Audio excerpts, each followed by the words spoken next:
चलिए बिस्मिल्लाहिर्रहमानिर्रहीम। Share screen. Share हो गई।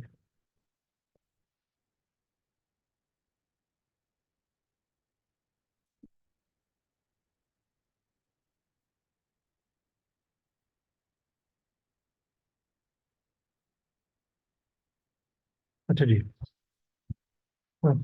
पहला क्वेश्चन था 6 month old child presented with diarrhea and vomiting. He was lethargic and was not able to drink properly. What should be given to him? ठीक है, जब आप लोगों को ना सिनेरियो आए कि पेशेंट जो है, वालेकुम अस्सलाम, जब पेशेंट को वॉमिटिंग हो ना, इसका मतलब है कि वो अब he is not able to drink, अपना हाइड्रेशन स्टेटस मेंटेन नहीं कर पाएगा। ठीक है, तो हाइड्रेशन जो है वो सबसे ज़रूरी स्टेप है। ठीक है, तो पेशेंट को होगा क्या जब डायरिया हुआ, डायरिया की वजह से उसका इलेक्ट्रोलाइट इम्बैलेंस हुआ। का इलेक्ट्रोलाइट इम्बैलेंस होने की वजह से पेशेंट को वॉमिटिंग स्टार्ट हो जाती है। जब तक डायरिया है उस वक्त तो आप ओरल फ्लूइड दे सकते हैं, ओरल फ्लूइड दे सकते हैं। जब वॉमिटिंग स्टार्ट हो गई है ना, फिर आपने उसको आईवी फ्लूइड पे शिफ्ट करना है। ठीक है, तो क्वेश्चन हमेशा, आज आप लोग अगर जीआई के टेस्ट में बतौर डॉक्टर एक चीज़ ये सीख जाएं कि जब भी पेशेंट वॉमिटिंग डायरिया के साथ आएगा तो उसको हाइड्रेट करना सबसे ज़्यादा ज़रूरी है। ठीक है, अगर हाइड्रेट नहीं होगा तो क्या होगा, हाइपोटेंशन में जाएगा। हाइपोटेंशन में जाएगा तो उसकी किडनी परफियूजन डिक्रीज होगी। किडनी परफियूजन डिक्रीज होगी तो वो रीनल फेलियर में जाएगा। एक के यूसी को कहते हैं ना, एक के यूसी को कहते हैं, एक के आई एटीएन।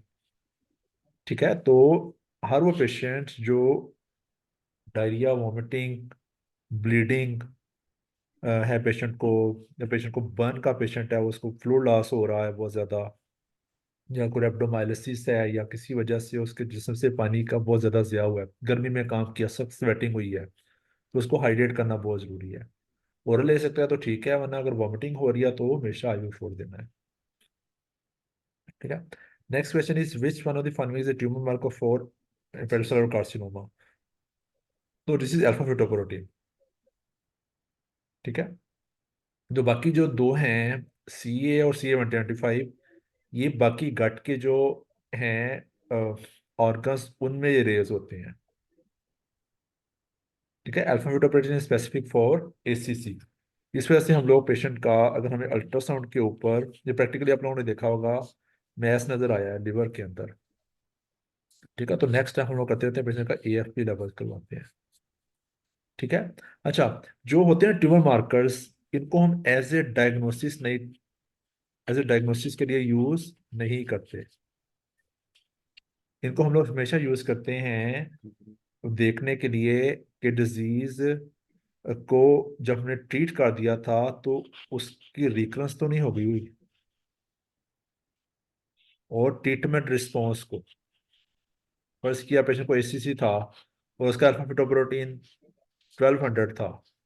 हमने उसको ट्रीटमेंट शुरू करवाया, करने के कुछ 6 महीने बाद उसका जो अल्फा फेटोप्रोटीन लेवल्स है वो 300 पे आया हुआ है। इसका मतलब है कि उसको वो ट्रीटमेंट सूट की है।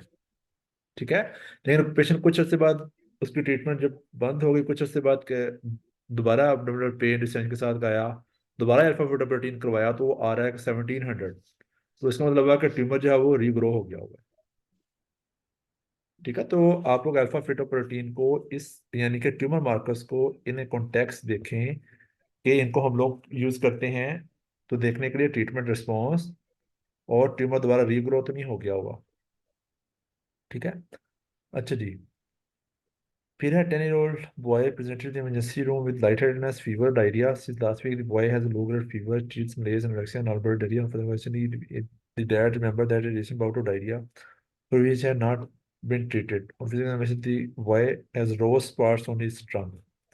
ठीक है, तो ये rose spots was a give diagnosis. किस डिजीज में होते हैं, टाइफाइड फीवर में। ठीक है, टाइफाइड फीवर का ऑर्गेनिज्म कौन सा है, साल्मोनेला। तो टाइफाइड फीवर आप लोगों को किसी ना किसी फॉर्म में, किसी ना किसी इम्तिहान में लाजमी आएगा। ठीक है, इकोलाई यूटीआई के साथ, डिसेंट्री के साथ, एमीबियासिस, और बाकी कंपाइलोबैक्टर वगैरह, सही है। इको लेके कह रहे थे। इक्वल यूटीआई करवाता है, और और डायरिया डायरिया भी करवा सकता डिसेंट्री क्या? है। डिसेंट्री का? डिसेंट्री क्या होती है? Dysentery bloody diarrhoea. हाँ, ठीक है। डायरिया के अंदर ब्लड आ रहा है, दैट इज कॉल्ड डिसेंट्री। और ये ठीक है। कौन करवाता है? ये क्लोस्ट्रिडियम डिफिसाइल में भी। डिसेंट्री कौन से ऑर्गन से करवाते हैं? बेबियसिस करवा सकता है, क्लोस कंपाइलोबैक्टर जूजिनाई करवा सकता है।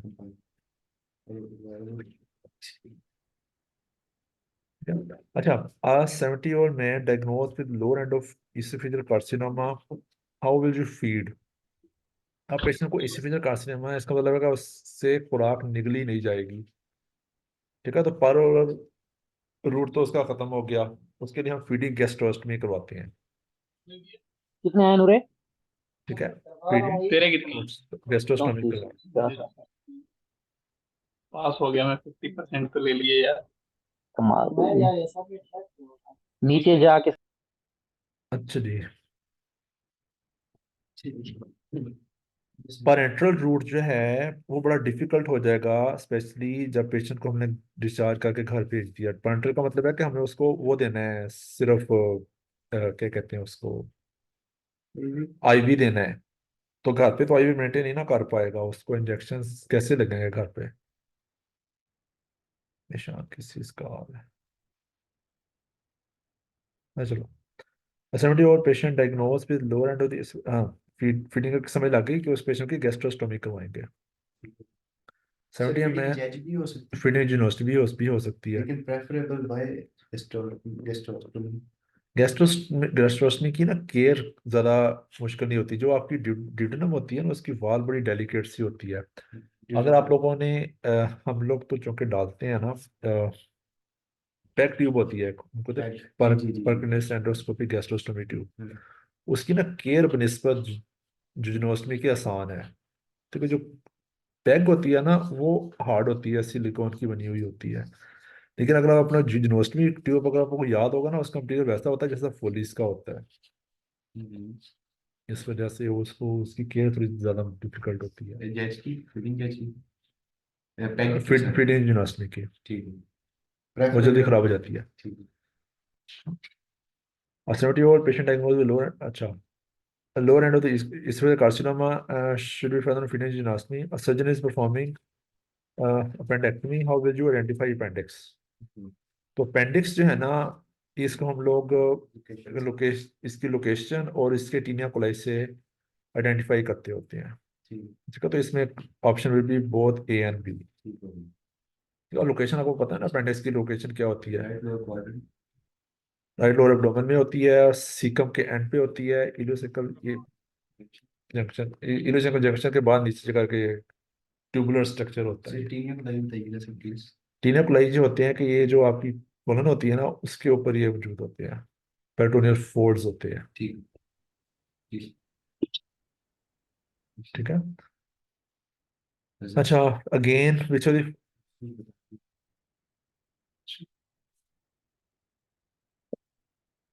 अच्छा, 8-year-old child presented with bloating, cramps and mucoid diarrhea. He is resident of Kashmir. हाँ, ये थोड़ा सा कंफ्यूजिंग क्वेश्चन था। अच्छा, हाँ, क्वेश्चन के आंसर में आप उसको कर सकते हैं कि थोड़ी सी ये गलती हुई हुई है, ऑप्शन डी काट देना चाहिए था। चलो ठीक है। ट्रॉपिकल ठीक। ना tropical sprue, tropical tropical non tropical sprue, trips है tropical.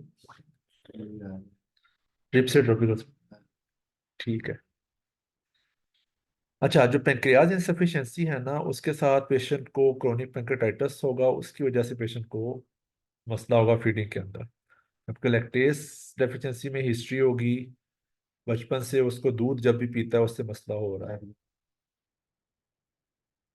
Young patient with vomiting and diarrhoea, first step to do is, सैसिकेट। सबसे जरूरी चीज आज के टेस्ट में, अगर आप लोग ये चीज सीख गए ना, हम लोग, हमारे टीचर कहते होते थे कि पेशेंट को डायरिया वोमिटिंग है और डिहाइड्रेट हो रहा है, और जो टॉपर है ना, वो सिर्फ बैठ के सोच रहा है कि यार इसमें ऑर्गेनिज्म कौन सा होगा, किससे ब्रीडिंग होती है, किससे किसके टॉक्सिन कैसे काम करता है। लेकिन जो एक मीडियोकर स्टूडेंट है वो भाग के जाके आईवी लाइन लेके उसको फ्लूइड लगा देता है, उसको हाइड्रेट करता है, वो ज्यादा बेहतर है बनस्पत उस टॉपर के। ठीक है ठीक है, तो फ्लूइड रिसस्टेशन का आज का लफ्ज याद रखना सर, है आपके पहले जाना है। रिससिटेट फिर आरएफटी। हाँ जी, पहले रिसस्टेशन फिर आरएफटी। ठीक अच्छा ठीक। What is most important risk factor for gastric carcinoma? तो फैमिली हिस्ट्री। है। अच्छा, 39 women who suffers from polycythemia rubra vera presented with clinic complaining of severe and constant right upper quadrant pain in the past 2 days. Physical examination reveals enlarged liver. What are the findings most likely to be present in this patient? तो इसमें है ascites होगी। ये basically पॉलीसाइथिक rubra vera होगा, तो उससे patient को होगा क्या? खून गाढ़ा होगा। खून गाढ़ा होगा तो क्लॉट बनेगा। क्लॉट बनेगा तो क्या होगा? जो उसकी वेन्स हैं वो क्लॉट होंगी। ठीक है, वेन क्लॉट होगी तो ये बेसिकली हेपेटिक वेनस थ्रोम्बोसिस था। हेपेटिक वेनस थ्रोम्बोसिस, तो हेपेटिक वेनस थ्रोम्बोसिस का दूसरा नाम होता है बर्ड शेरी सिंड्रोम। ठीक है, हर वो कंडीशन जिसके साथ आपको का खून गाढ़ा हुआ हुआ है उसको कहते हैं बर्ड शेरी सिंड्रोम। सर, इसमें वेरिसेस क्यों नहीं होगी? वेरिसिस बाद में बनेगी, लेट जाके बनेगी। ठीक है, after portal hypertension. Portal hypertension develop होगी उसके बाद बनेगी। अच्छा, 79 वुमेन प्रेजेंटेड विद। अच्छा, आप कह रहे थे पिछला क्वेश्चन रिपीट कर दो। What is the most important risk factor for gastric cancer? तो फैमिली हिस्ट्री। ठीक है, तो malignancies की जैसे हम लोग कहते होते हैं ना डायबिटीज माइटस फैमिलीज में रन करती है, इसी तरह वो भी रन करता है। कैंसर्स भी फैमिली में रन रन करते हैं।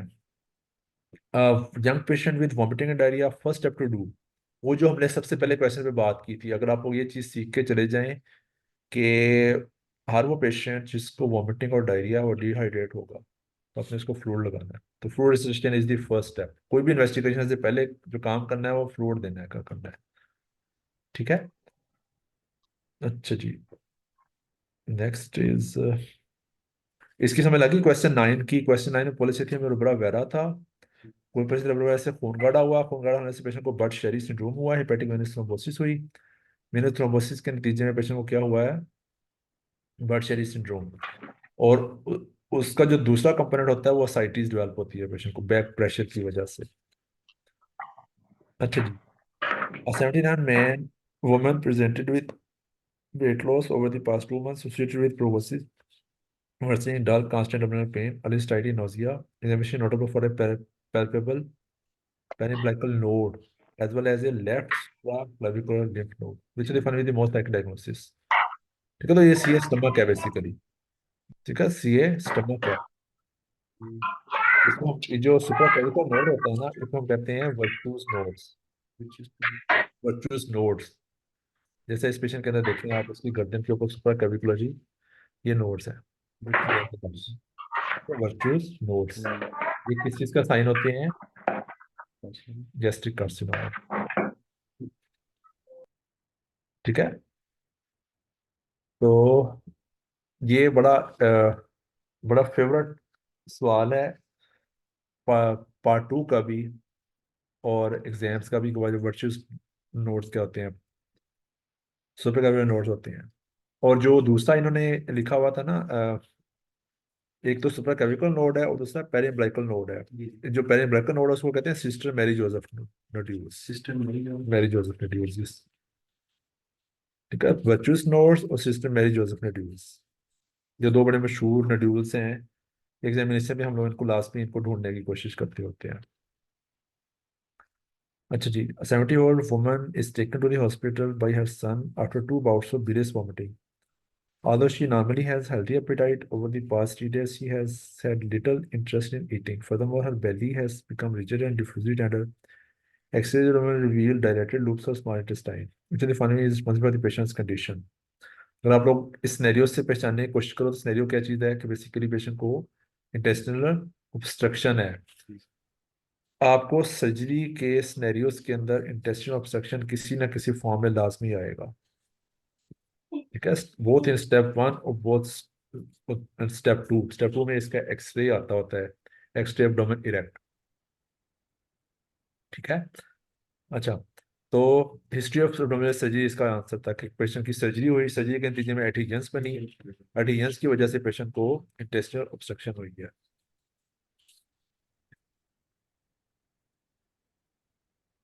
अच्छा, a 12-year-old girl who has recently been adopted from Southeast Asia is brought to the clinic by her adoptive parents. They are concerned because the child seems to be having trouble with her vision is low in low light condition. The nutrient most likely deficient in this child is absorbed by the GI system using the what mechanism? तो basically ये trouble with vision है, तो vision के साथ कौन सा vitamin associated है? Vitamin A.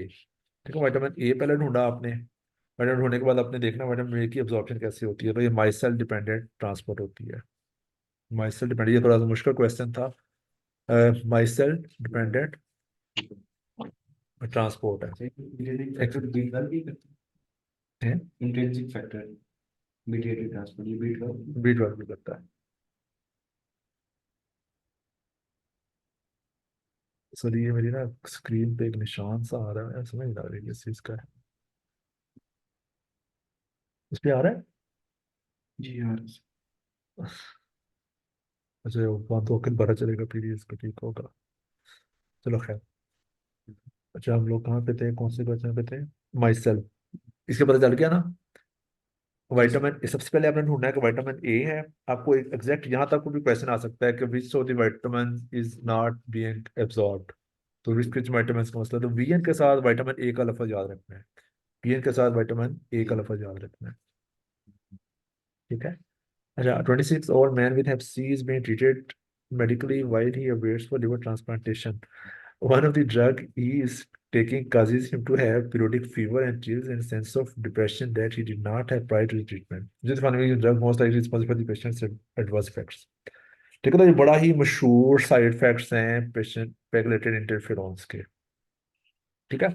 अच्छा, ये वाला जो स्नेरियो है ना, ये पीएमडीसी के जमाने का स्नेरियो बेसिकली, समझ लगे नहीं? उसकी रीजन क्या है कि हम लोग जो है ना अब हेप्सी की ट्रीटमेंट में पैग इंटरफेरोन यूज नहीं करते, समझ गए ना। हेप्सी की ट्रीटमेंट का आप लोगों को सिनेरियो एनालिसिस स्टेप 2 में आ जाता होता है। हम लोग पेशेंट को स्पोस्पोविर और डेक्लाटेस्विर देते होते हैं, क्या, वेल्पाटेस्विर और डेक्लाटेस्विर इस तरह की दवाइयां देते होते हैं, रिबाविरिन टाइप, ठीक है। और हम लोग आज से कुछ अर्सा पहले तक पैग इंटरफेरोन्स देते होते थे। पैग इंटरफेरोन्स इंजेक्शन होते हैं इंटरफेरोन्स के, ऑपरेशन हफ्ते में 3 दफा या हफ्ते में एक दफा लगवाता होता है पूरे पूरे एक साल के लिए। तो इंटरफेरोन्स जो होते हैं, आपको अगर याद हो, हमारी जो बॉडी में नॉर्मल इन्फ्लेमेशन होती है उसके अंदर भी इंटरफेरोन्स प्रोड्यूस हो रहे होते हैं, तो कोई इन्फ्लेमेशन वाले ही रिस्पॉन्स आएगा पेशेंट का भी। जब हम बाहर से इंटरफेरोन देना शुरू कर देंगे तो वही वाला रिस्पॉन्स आएगा जो बॉडी में इन्फ्लेमेशन का आ रहा होता है। तो बड़े लोग फीवर, बॉडी एक्स, माइल्जियास की कंप्लेंट्स करते होते हैं, तो इंटरफेरेंस का बड़ा इंपॉर्टेंट साइड इफेक्ट है ये, ठीक है। अच्छा जी, फिर आता है 34 women presented with 3 weeks of abdominal pain and diarrhea. She said diarrhea appears to be greasy. She also admits to be a lot of flatulence since the GI symptoms began. What else should be used to treat the organism causing her symptoms? अब इन्होंने इधर दे दिया हुआ है कि organism है जिसकी वजह से उसको डायरिया है। तो लंबा डायरिया किस चीज से होता है? जियार्डिया की वजह से, ठीक है। तो जियार्डिया मेट्रोनिडाजोल हम लोग उसके देते हैं, मेट्रोनिडाजोल या टिनिडाजोल देते हैं उसके लिए, ठीक है। क्लोरोक्विन क्या चीज़ है? एंटी मलेरियल है। डेप्सोन जो है ये हम लोग उसको देते होते हैं सीलिएक डिजीज के पेशेंट में, एक रैश होती है उसके लिए देते हैं, ठीक है। तो मेट्रोनिडाजोल हम लोग किस चीज़ के लिए बेसिकली, डायग्नोसिस क्या था? जियार्डियासिस। इन्फेक्शंस में जियार्डिया बहुत इंपॉर्टेंट, ठीक है। गट से रिलेटेड जब भी पेशेंट को लंबा डायरिया होगा तो उसमें जार्डियासिस को लाजमी ध्यान में रखना है। Giardiasis can lead to mal absorption as well, ठीक है। जायरिया का सिनारियो हमने पहले भी किया है, और ये बेसिकली ट्रिप के साथ एसोसिएटेड की, जिससे हमने ये लोग जो जाते हैं पहाड़ों पे तो चश्मे का पानी पीते हैं, तो वहां से उनको ये हो सकती है डिजीज। अच्छा, a 40-year-old man presented uh, after a trip to the northern areas. He has a GI disturbance. A cord blood is positive. तो ये जीआईडी इसमें हिस्ट्री आई है नदर्न एरियाज की, जैसे भी मैंने बात की, इसमें जार्डिया लैम्बिया इसका डायग्नोसिस।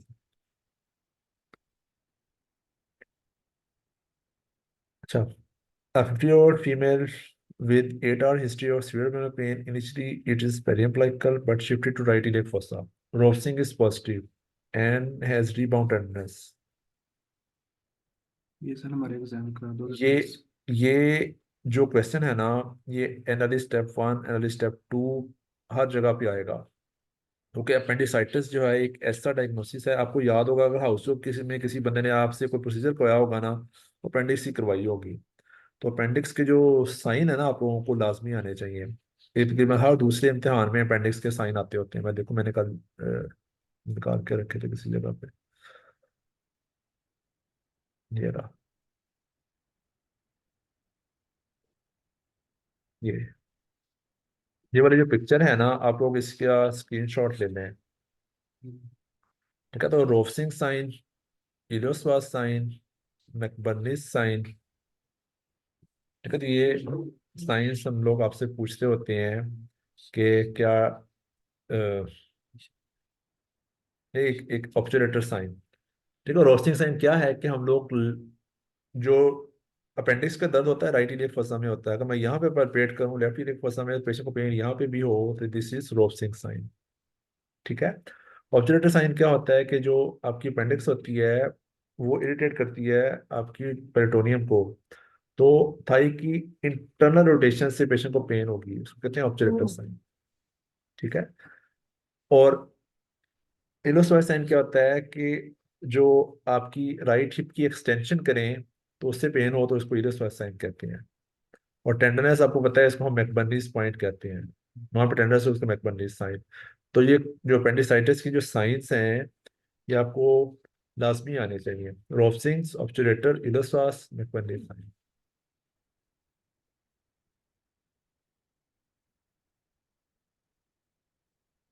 अच्छा जी, a patient with liver failure, graduate where peptic nephropathy, which of the following compound deteriorate? Deteriorate इस कंडीशन ऐसे होना चाहिए था क्वेश्चन, इसमें अमोनिया है।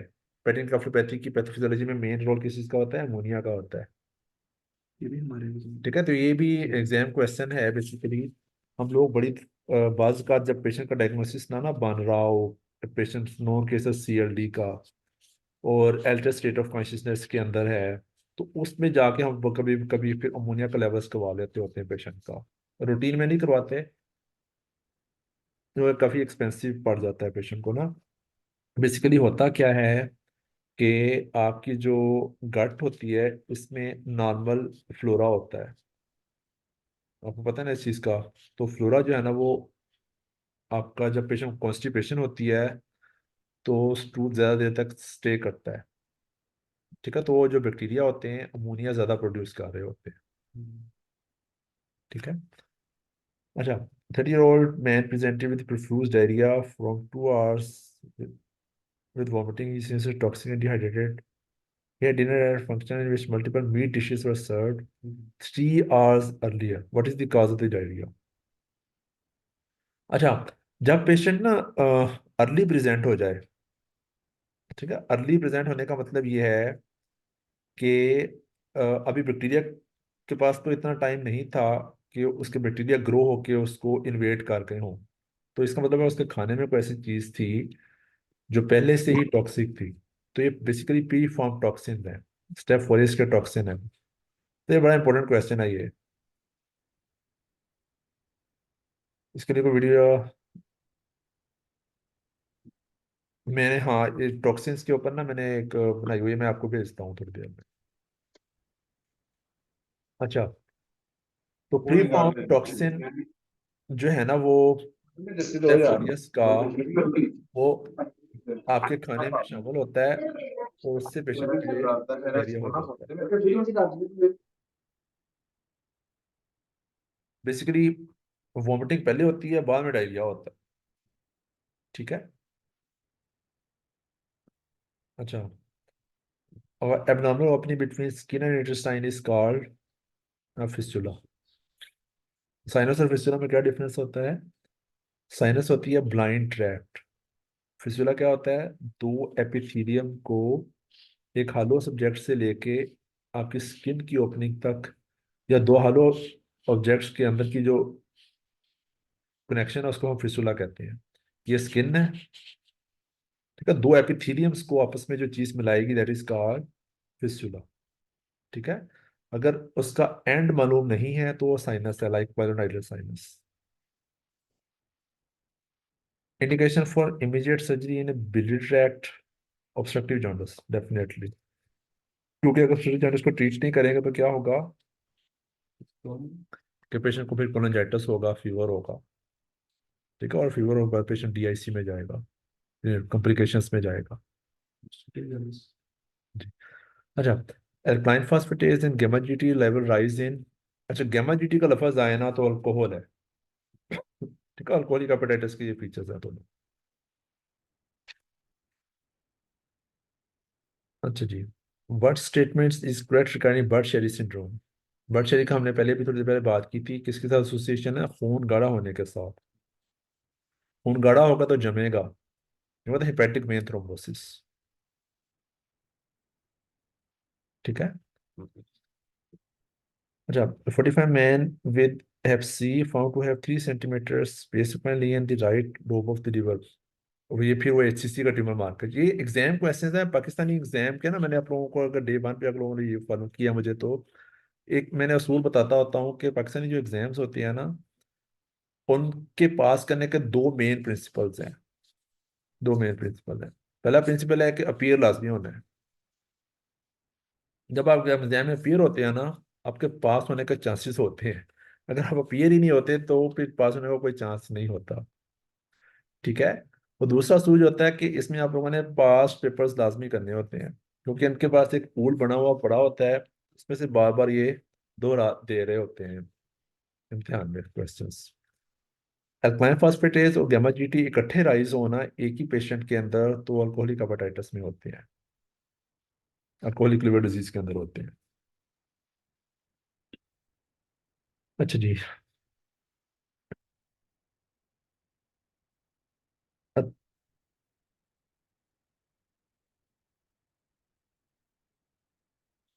A 38-year-old obese lady comes to gastroenterology clinic with complaints of low-grade fever, abdominal pain, anorexia, night sweat. The patient also gives a history of alphas, PT25, and deficiency in which of the following vitamin is most likely expected? अगर आप लोगों को alkaline phosphate predominantly raised है ना, तो ये कौन सा डायग्नोसिस हुआ? क्या इसका कौन से वाला जॉन्डिस हुआ पेशेंट को? Obstructive jaundice. ठीक है, तो ऑब्स्ट्रक्टिव जॉन्डिस में बाइल नहीं आती। बाइल आपकी रिक्वायर्ड है किस मकसद के लिए? फैट सॉल्युबल विटामिन की अब्जॉर्प्शन के लिए। तो फैट सॉल्युबल विटामिन जो होते हैं वो कौन कौन से होते हैं? ए, डी, ई और के। ठीक है, इनमें सबसे इंपॉर्टेंट इज के सबसे इंपॉर्टेंट होता है। के क्यों इंपॉर्टेंट होता है? कि उसने क्लोटिंग फैक्टर्स बनाने होते हैं। ठीक है। विटामिन ए की डेफिशिएंसी से पेशेंट को विजन प्रॉब्लम होगी, लेकिन बड़ा आहिस्ता आहिस्ता होगी। विटामिन डी से उसकी हड्डियां कमजोर होंगी, ऑस्टियोपोरोसिस होगा, ऑस्टियोमलेशिया होगा, ये बड़ा आहिस्ता आहिस्ता होगा। ठीक है। विटामिन ई से उसको स्किन के मसले होंगे, वुंड हीलिंग डिस्टर्ब होगी। लेकिन विटामिन के से बड़ी जल्दी उसके कोटिंग फैक्टर्स खत्म हो जाएंगे, इस वजह से विटामिन के सबसे ज्यादा जरूरी होता है रिप्लेस करना। ठीक है।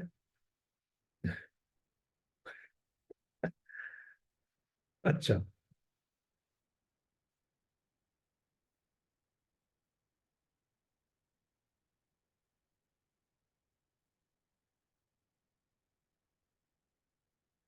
अच्छा, an adult man presented with abdominal cramps, bloating, and diarrhea for 2 days. He informs the doctor that he has attended his friend's party where he has eaten large quantities of ice cream. The doctor ordered hydrogen breath tests. The most likely reason of the patient's condition is deficiency of lactase. ठीक है, तो lactase deficiency हमारी 15% आबादी को है। नहीं, हमारे यहाँ पे से बहुत सारे लोग होंगे जिनको क्या है, डेफिशिएंसी है लैक्टेज की, उनको दूध पीने से मसला होता है। हम में से कई लोग होंगे और जब भी दूध पीते हैं तो उनको अपने पेट में गड़बड़ महसूस होना शुरू हो जाती है उसी वक्त ही। ठीक है, तो ब्लोटिंग होती है, डायरिया होता है। अच्छा, which type of C oesophagus combination was the upper portion of the oesophagus? जो आपका इसोफेगस होती है, इसमें दो तरह की एपिथेलियम होती है। ठीक है, ऊपर स्क्वामस एपिथेलियम होती है और नीचे जो होती है वो कोलमनर एपिथेलियम होती है, क्यूबाइडल होती है। ठीक है, तो क्यूबाइडल के अंदर एडिनोकार्सिनोमा होता है और इसके अंदर स्क्वामस एपिथेलियम होती है। तो स्क्वामस पे स्क्वामस सेल कार्सिनोमा। ठीक है, what is the investigation of choice in ulcerative colitis? Biopsy taken by colonoscopy और सिग्माइडोस्कोपी। समझ गए नहीं? आपको अगर क्वेश्चन पूछ रहा है ना, what is the definitive diagnosis किसी चीज का, तो डेफिनेटिव डायग्नोसिस दो चीजों से हम लोग देखते हैं कि ऑर्गेनिज्म को डायरेक्ट अपनी आंखों से देख लिया जाए, उसका कल्चर करवा लिया जाए, और इन्फ्लेमेशन को डायरेक्ट अपनी आंखों से देख लिया जाए। अब इन्फ्लेमेशन को डायरेक्ट आंखों से देखने का क्या तरीका हो सकता है? बायोप्सी। अच्छा, 60-year-old man presented with massive painless bleeding per rectum. What is the most likely cause of the lower GFR in this age group? अच्छा, ओल्ड एज है, पेनलेस ब्लीडिंग है, तो इसमें दोनों ऑप्शन ठीक हो सकते हैं, कोलन कैंसर भी और डायवर्टिकुलाइटिस भी। लेकिन कोलन कैंसर दो तरह का होता है, मैं सेंसिटिव बात है। अगर पेशेंट का कोलन कैंसर यहाँ पे होगा और उसको स्टूल यहाँ से पास हो रहा है तो क्या होगा, ब्लड यहाँ से आते थे, क्या होगा, ब्लड एल्टर हो जाएगा, उसके स्टूल में मिक्सड या बड़ा, इसको कहते हैं कल्ट पॉजिटिव ब्लड आएगा, कल्ट हो जाएगा। अगर मैस यहाँ पे पड़ा हुआ है कोलन का, तो ये बड़ा नजदीक रास्ता है, पेशेंट जल्दी जल्दी उसमें खून निकल आएगा उसको। ठीक है, लेकिन जब इसी पेशेंट को कॉन्स्टिपेशन रहती है ना क्रोनिक, तो क्या होता है, उसकी जो वो होती है ना वाल, उसमें ना डिवर्टिकुला बन जाते हैं। तो डिवर्टिकुला बनते हैं तो क्या होता है, तो डिवर्टिकुला ब्लीड कर सकते हैं। तो इस एज के हिसाब से डिवर्टिकुलाइटिस की बड़ी इंपॉर्टेंट काज हो सकती है ब्लीडिंग की। ठीक है, जो कोलन कैंसर है वो डिपेंड करता है लोकेशन कौन सी है। अगर आपकी असेंडिंग कॉलन की है, आपको पता है ना कॉलन की एनाटॉमी, ये मैंने ड्रा की है, ये असेंडिंग कॉलन, ये ट्रांसफर कॉलन और ये डिसेंडिंग कॉलन। अगर असेंडिंग कॉलन में ट्यूमर पड़ा हुआ है तो जो ब्लड है यहाँ, उसको इतना लंबा रास्ता तय करना पड़ेगा यहाँ तक पहुंचने के लिए, तो वो ब्लड जो है स्टूल में मिक्स हो जाएगा, पता नहीं चलेगा स्टूल में आने का। लेकिन अगर ट्यूमर यहाँ पे पड़ा हुआ है डिसेंडिंग कॉलन के अंदर, तो ये नजदीक पड़ा हुआ है, तो ब्लीडिंग डायरेक्ट आ सकती है। Which is the following feature of ulcerative colitis? Complication दोनों की कोलन कैंसर होती है, लेकिन इसमें it is confined to mucosa and submucosa. Question 29 पे आ गया हूं मैं। ठीक है, अच्छा, ये एक डिफरेंस होता है आप लोगों को ना, मैंने अभी बुक नहीं निकाली, जो इसमें पेज बना हुआ है ना आपकी फर्स्ट एड के अंदर, या किसी बुक में, हर बुक में बड़ा बना होगा, क्या कहते हैं उसको, जीआई की में अल्सरेटिव कोलाइटिस और क्रोन्स डिजीज का जो डिफरेंस का जो पेज है ना, वो आप लोगों को लाजमी आना चाहिए।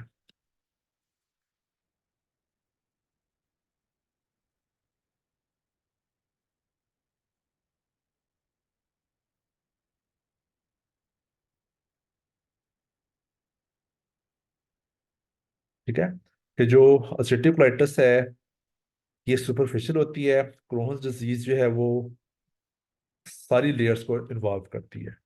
ठीक है, ट्रांसमिनल इन्फ्लेमेशन इसको कहते हैं, क्योंकि सारी लेयर्स को इन्वॉल्व करती है, इस वजह से इसमें परफोरेशन के चांसेस ज्यादा होते हैं, इसमें एब्सेस बनने के चांसेस ज्यादा होते हैं।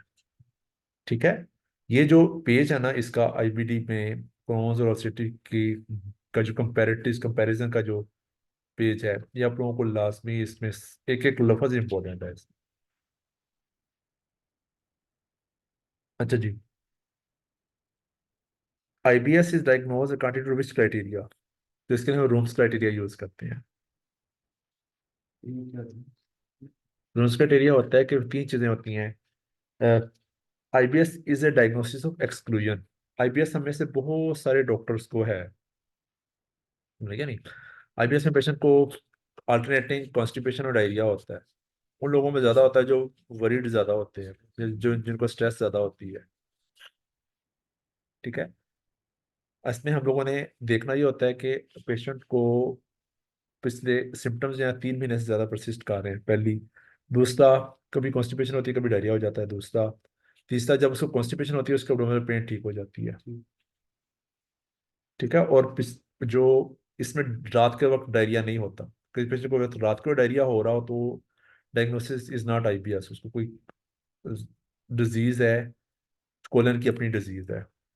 ठीक है, चौथा जो है ना, पेशेंट का जो जिन दिनों में उसको IBS का अटैक हुआ हुआ हो, सेवेरिटी हुई हो में, उसमें उसके ना स्टूल की कंसिस्टेंसी लाजमी चेंज होती है। ठीक है, या उसको डायरिया हो जाएगा या उसको कॉन्स्टिपेशन हो जाएगी। ठीक है, और कॉन्स्टिपेशन जब होती है तो पेन बेहतर हो जाती है। पेन विद डेफिकेशन, ये भी कर सकते पेन विद डेफिकेशन नहीं है इसका criteria. Which class of child puff is indication for liver transplant? अच्छा, क्लास B और C। ठीक है, तो ये ऑप्शन D आएगा इसके अंदर। अच्छा जी, 35 women presented with passage of mucus and blood in stool or stomatitis inflammation was seen primarily in the rectum. And actually crypt abscesses were detected. जैसे मैंने कहा था, जो क्रोहन्स डिजीज होती है उसके अंदर ट्रांसम्यूरल इन्फ्लेमेशन होती है, यानी कि आपकी जो वाल है, आपकी गट की जो वाल है, वो सारी की सारी इन्वॉल्व होती है।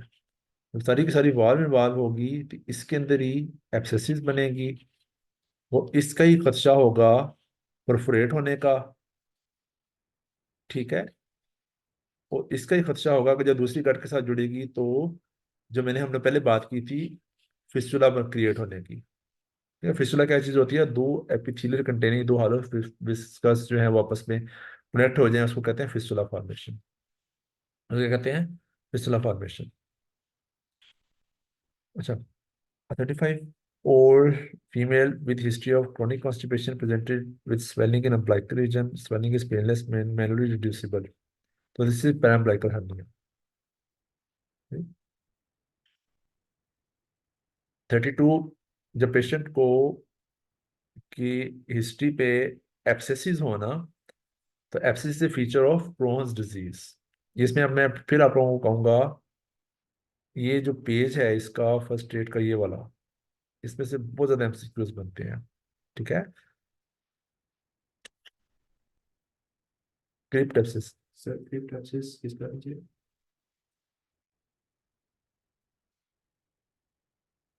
है। सर्टिफिकेट अच्छा, उठकर बहुत सर गलत लिखा हुआ है। है, क्रिप्ट एब्सेस क्रॉन्स में बनती है ना? दोनों में बन सकती है। दोनों? ठीक है, एक अल्सरेटिव कोलाइटिस में बनती है। ठीक है, तो क्रोन्स डिजीज में वो है पूरा पूरे इसमें एब्डोमिनल एब्डोमिनल एब्सेसिस बनती हैं। क्रिप्ट क्रिप्ट क्या चीज होती है? आपका जो विलाई होते हैं ना, विलाई का जो स्ट्रक्चर होता है ना, इधर इसी पिक्चर दी हुई है किसी का बायोप्सी की, इंटरसाइन की जो बायोप्सी ना उसके ऊपर। क्रिप्ट इज फीचर ऑफ ये अल्सरेटिव कोलाइटिस ही है।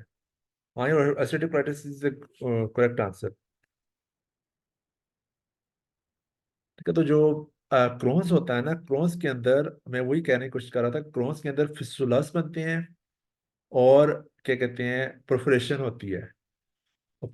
क्रिप्ट्स क्या होती हैं? आपकी जो इंटेस्टाइन है वो उसके अंदर ऐसे एपिथेलियम के अंदर उसकी जो वो होती है ना एपिथेलियम, वो उसके अंदर कर्व्स होते हैं, उनको क्रिप्ट्स कहते हैं। क्योंकि इन अल्सरेटिव कोलाइटिस में इन्फ्लेमेशन सुपरफिशियल होती है तो इन क्रिप्ट्स के अंदर एब्सेसिस बन जाती हैं। जो इंट्रा एब्डोमिनल एब्सेस है वो क्रोन्स में ज्यादा कॉमन है, लेकिन क्रिप्ट एब्सेस अल्सरेटिव कोलाइटिस में ज्यादा कॉमन है। सही माइक्रोस्कोपिक स्टडी से ये वैसे भी नजर आ सकती है। नहीं है माइक्रोस्कोपिक स्टडी से बहुत- ये फीचर्स का माइक्रोस्कोपी नहीं लिखा हुआ।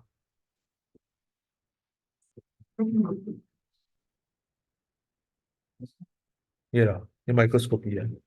ठीक है, क्रोन्स में ग्रेनुलोमास और इसमें क्रिप्ट अल्सर्स।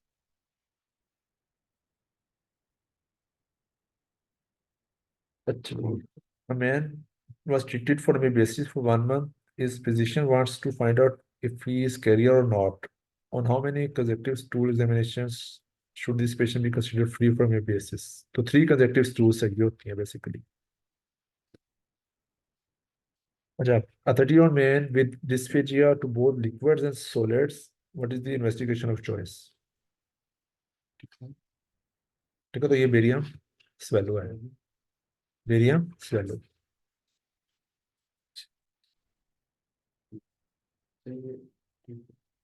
अच्छा, ठीक है, आपको बेरियम स्वेलो की ये बेसिकली इसको है क्या, डायग्नोसिस क्या है, बोथ लिक्विड्स एंड सॉलिड्स का डायग्नोसिस क्या है?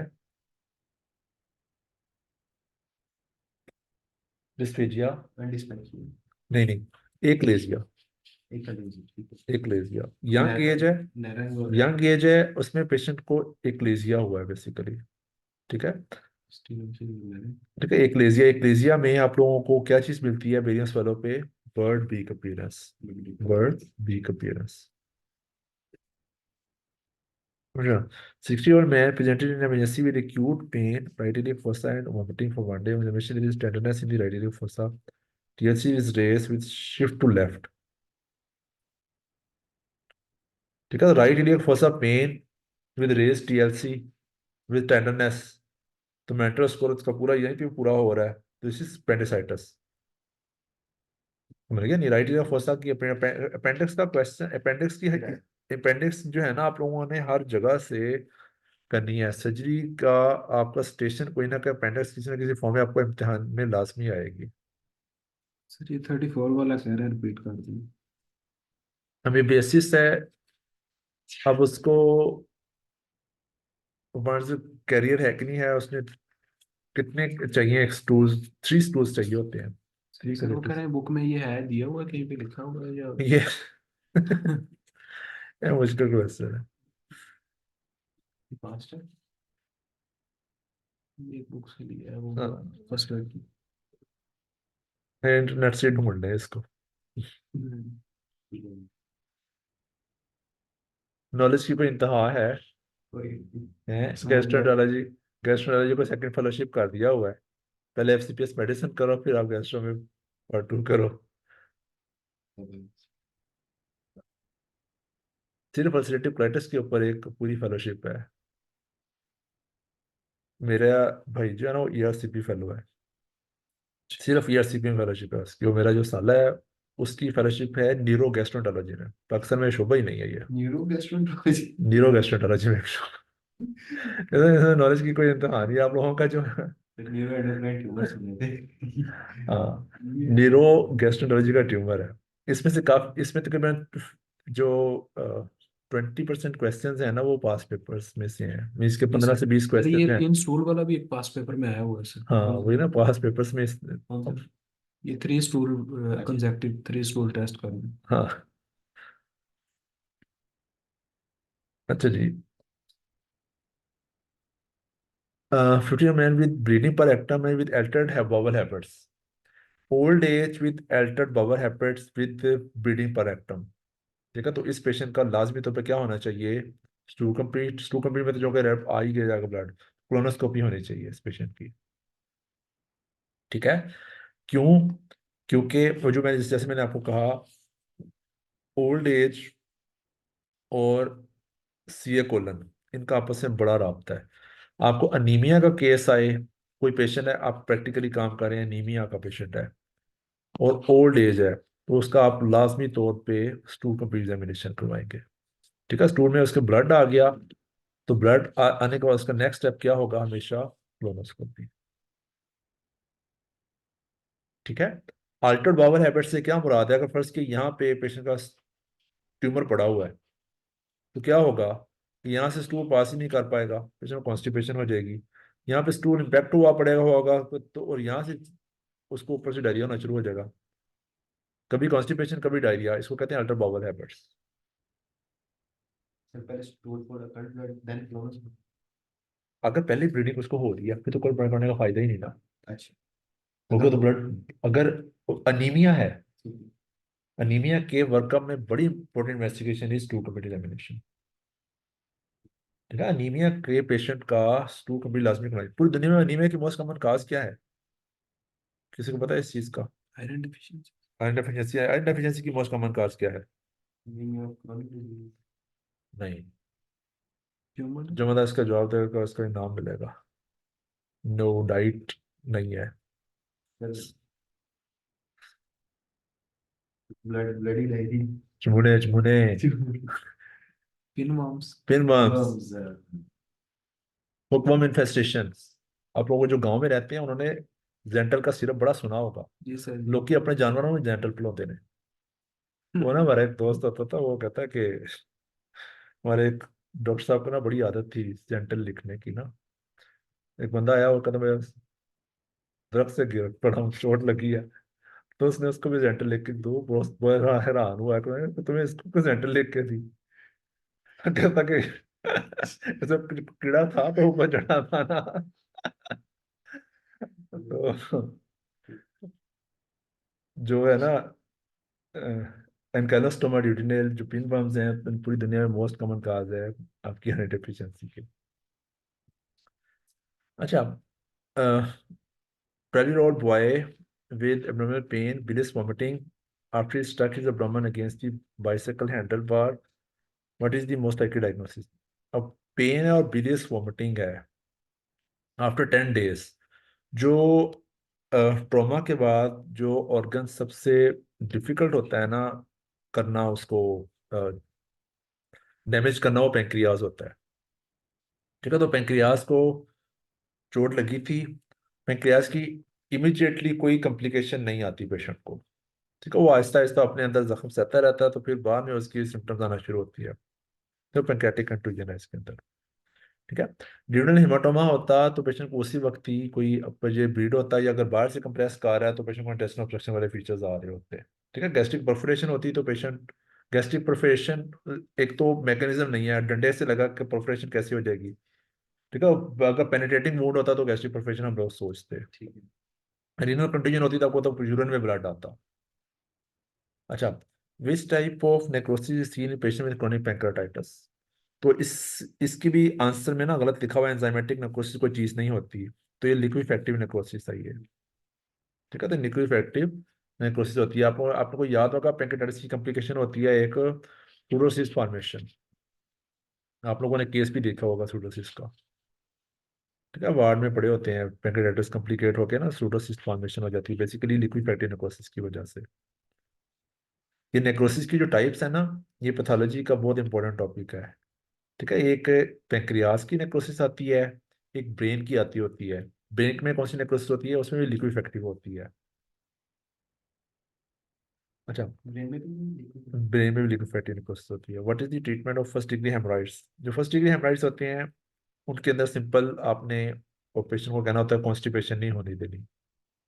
ठीक है। तो diet, exercise, increase intake of water और फाइबर्स का इंटेक ज़्यादा करना।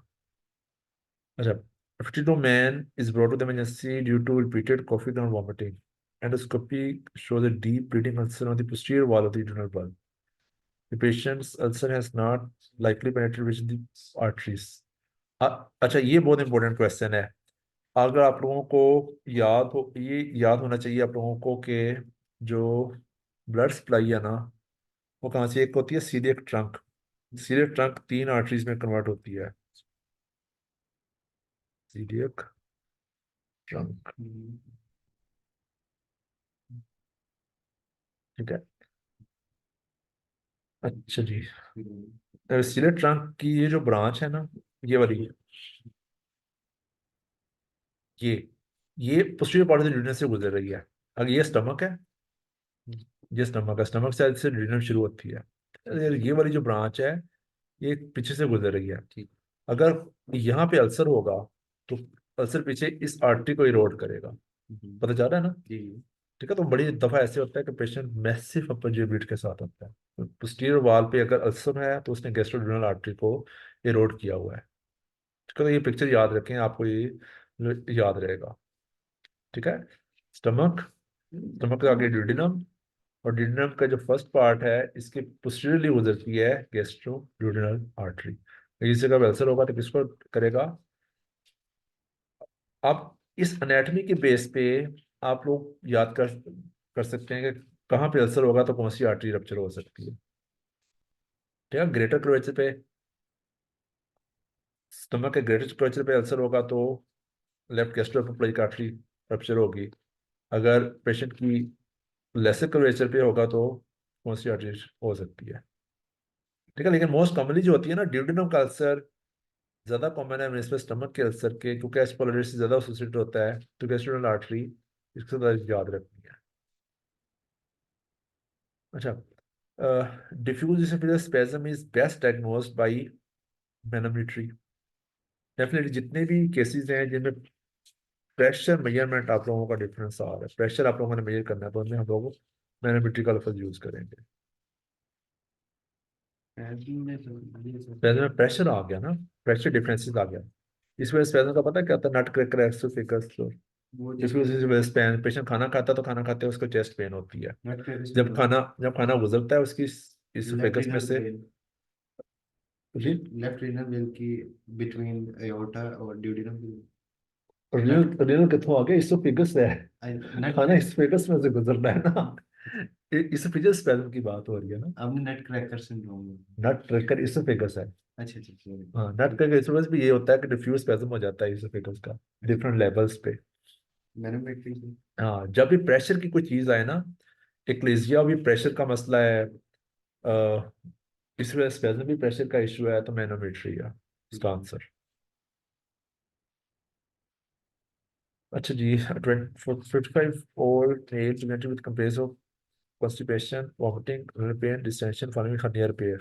On examination, abdomen is not ended, tympanic percussion and tympanic percussion and absence of bowel sounds. Surgery की हिस्ट्री और इंटेस्टाइनल ऑब्स्ट्रक्शन का सिनेरियो है। ठीक है, तो क्या हुआ है, पेशेंट को एडिशंस बन गई, जो पहले भी क्वेश्चन हमने है। Intestinal obstruction, appendicitis, obstructive jaundice, giardia, ulcerative colitis, Crohn's disease, ये ऐसे टॉपिक हैं जिनको आप लोग बुक से तफसील से बैठ के पढ़ना है। तो उनकी हर हर चीज जो है ना, एक एक बैठ के पढ़नी है, क्योंकि ये मोस्ट कॉमन टॉपिक्स हैं इम्तिहान में आने के लिए। अच्छा, 27 female with complaints of watery diarrhea, low-grade fever, and right lower quadrant pain. When the witness fever Crohn's disease was diagnosed, what is the pathophysiology of this disease? तो Crohn's disease में pathophysiology में क्या चीज है, इसमें कौन से इसमें ग्रेनुलोमास बनते हैं, तो कैजेटिंग ग्रेनुलोमास होते हैं इसके अंदर। ठीक है, इसी वजह से जब इसकी बायोप्सी आती है ना, तो किसी ग्रेनुलोमा और किस डिजीज के अंदर होते हैं, किस ईटिंग ग्रेनुलोमा का लक्षण देखो कहाँ पे और पड़ा हुआ है, ट्यूबरकुलोसिस के साथ, शाबाश, ट्यूबरकुलोसिस के साथ। ठीक है, इस वजह से कौन सी चीज का बड़ा इंपॉर्टेंट डिफरेंशियल ट्यूबरकुलोसिस होता है। A woman comes to the physician because of profuse vomiting and watery, non-bloody diarrhea 5 hours after she had eaten the tuna salad. She is diagnosed with food poisoning. What is defined the most likely cause of the symptoms? So this is also a preformed enterotoxin. क्योंकि already sir आप हाँ, क्योंकि जो खाना खाते साथ ही जो मसला के साथ शुरू हो जाए कुछ आवर्स के अंदर अंदर ही, तो प्रीफॉर्म टॉक्सिन सर है। अगर ऐसा ना हो खाना खाते सारी फिर अगर लेट हो तो फिर ऑर्गेनिज्म ग्रो हो जाता है ना, फिर ग्रो होके फिर आपके कोई भी ऑर्गेनिज्म हो सकता है, इट्स स्टेप हो सकता है, इकोलाई हो सकता है, ठीक है शिगेल्ला, सामुएला सारे कर सकते हैं। ठीक है। अच्छा, what do my man with alcoholic presented with complaint of weight loss, retinol tenderness, peptide and ascites? अब जैसे ACC का डायग्नोस, अब ACC का डायग्नोसिस का ट्यूमर मार्कर अल्फा फेटोप्रोटीन। जी अब man presented with epigastric pain, dyspepsia, increase after food. H. pylori is positive, तो H. pylori की treatment क्या होती है, triple regime, antibiotics plus PPI। तो इसमें कौन कौन सी देते हैं मोक्सिसिलिन ठीक हाँ, ये बड़ा इंपॉर्टेंट क्वेश्चन है, हम लोग एक समय याद करता हूँ, CMO, PMO और ACO, बहुत सारी रिजीम्स हैं, उसको मैं याद रखने के लिए हॉस्पिटल को ना ये फॉर्मूला बताता होता हूँ। CMO मीन्स क्लेथ्रोमाइसिन, मेट्रोनिडाजोल और मेप्राजोल। PMO मीन्स अमोक्सिसिलिन, मेट्रोनिडाजोल और मेप्राजोल। और ACO मीन्स अमोक्सिसिलिन, क्लेथ्रोमाइसिन और मेप्राजोल। ठीक है, इसको कहते हैं triple therapy, triple regime. CMO, ठीक है। AMO और ACO। CMO, MO, ACO बड़ा ही कॉमन आप लोगों को, जब आप ओपीडीज करोगे ना या अपने मेडिसिन में ऑब्जर्व करोगे तो एपीडी बहुत कॉमन आएगा। जो लोग लंबे अरसे से पीपीआई खा रहे होते हैं ना, उनको एच पाइलोरी इरिटेशन थेरेपी दे देनी चाहिए। एच पाइलोरी इरिटेशन थेरेपी दे देनी चाहिए। ठीक है। क्वाड्रपल में बिस्मिथ आ जाएगा साथ में। क्वाड्रुपल में हम लोग बिस्मथ ऐड कर देते हैं फिर। इसमें सर बिस्मथ में एंटीबैक्टीरियल भी है और कुछ इसके अल्सर्स के लिए। अच्छा, one day old baby presented with bilious vomiting, Roman is distended and meconium is not fast. जो बच्चा होता है ना, उसकी पैदाइश के ऊपर जो पेडिट्रिशियन का मेन चीजें होती है ना देखने वाली, वो यही होती हैं। एक तो बच्चे का हार्ट लॉस भी सुनते हैं, उसको एग्जामिनेशन पे देखते हैं कि उसके टेस्टिकुलर डिसेंट है कि नहीं है। ठीक है। और कंजेनिटल अनोमलीज वो ऑब्वियस उसको उल्टा के देखते हैं, उसको कोई न्यूरोट्यूब डिफेक्ट तो नहीं है। और जो चीज़ कुछ देर में लास्ट भी देखनी चाहिए, बड़ा कंसर्न होता है वो बच्चे ने स्टूल पास किया कि नहीं किया। जो बच्चा पहला स्टूल पास करता है उसको मेकोनियम कहते होते हैं। ठीक है। तो स्टूल पास ना करे विद इन 48 आवर्स तो लास्ट में सोचना चाहिए कि उसको हर्शब्राउन डिजीज तो नहीं है ना। हर्शब्राउन डिजीज क्या होती है? बेसिकली आपका जो कोलन का डिस्टल पार्ट होता है वहाँ पे न्यूरोप्लास्ट सेल्स माइग्रेशन नहीं होती, तो वहां से गट की मोटिलिटी नहीं हो रही पा रही होती, तो बच्चे को क्रोनिक कॉन्स्टिपेशन रहती है फिर। ठीक है। अच्छा, a 55-year-old man comes with parental bleeding or progressive type second degree hemorrhoids are seen. What is the treatment for second degree hemorrhoids? जब सेकेंड डिग्री हेमराइड्स होना तो हम लोग क्या करते हैं? बैंड लाइगेशन करते हैं। सेकेंड डिग्री हेमराइड में हम लोग बैंड लाइगेशन करते हैं। स्क्लेरोथेरेपी भी सर। हाँ जी। ठीक।